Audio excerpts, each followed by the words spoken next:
कहते हैं आसन फतावा में है, फतावा फरीदिया में है, फतावा महमूदिया में है कि जो आलिम गैर महरम औरतों के साथ उठे बैठे इसके पीछे नमाज़ पढ़ना जायज़ नहीं है। तो हमारे चंद सियासी उलमा औरतों के साथ उठते बैठते हैं, इस बारे में बताएं इनके पीछे नमाज़ें होती हैं।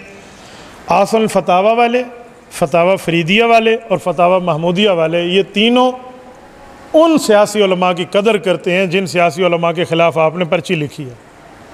आप उसका फतवा पढ़ रहे हैं, उस मुफ्ती साहब के अमल को नहीं जानते।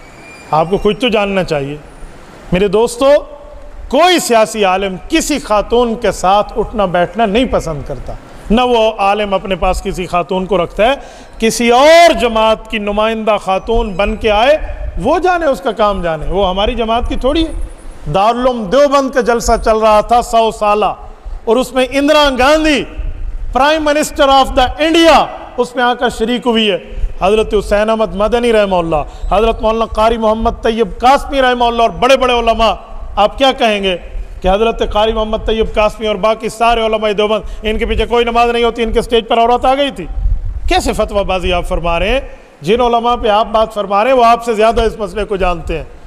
वो किसी और जमात की नुमाइंदा औरत आकर बैठ जाए तो इसका क्या माना है कि उसके पीछे नमाज नहीं होगी? अगर यही बात है तो फिर जो मौलवी हज पर गया है और उम्रे पर गया, उसके पीछे नमाजें छोड़ दो, क्योंकि औरत होती है वहां पर जो उसको खाना पेश कर रही होती है जहाज में। वो कहेगा औरत से हाथ से इसने खाने लिए, औरतों के हाथ से इसने पीना लिया है, औरतें जहाज में एयर हाउस्टेस के तौर पे एज ए फ़ज़ाई मेज़बान चल रही थी, लिहाजा जेड़ा हज से गया मौलवी को इमाम पकड़ के हटा दो। कर लेंगे आप? भाई इमाम को हटा दें, मुक्तदी उम्रे पे गया इसको हटा दें। तो पहले तो मुझे उठाएं, भाई इसके उम्रे के कई सफ़र हो गए।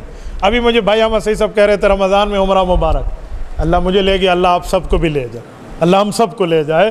तो फिर जो भी गया वो, तो आप कहेंगे भाई वो फ़्लाइट वालों की तरफ से हैं, मौलवी साहब ने उस औरत का इस्तेमाल वहाँ बिठाने का नहीं किया, तो भाई वो भी किसी और जमात की तरफ से आकर स्टेज पर बैठी है। मौलवी साहब ने उसको अपनी जमात से नहीं बिठाया। कोई मौलवी साहब की ओहदेदार हो, मौलवी साहबों से बिठाएं तो तब बात है। खुदा आपको हज पे ले जाए, ये सारे काम आपको मौलवी पे नज़र आते हैं। किसी बंदे को अपने सियासी लीडर के ऊपर औरत का नज़र नहीं आता। अपने लिए कोई न, अपना उनका सियासी लीडर जिस औरत के साथ बैठे, महरम तो क्या, ना महरम तो क्या, गैर मुस्लिम भी क्यों ना हो, उसकी खैर।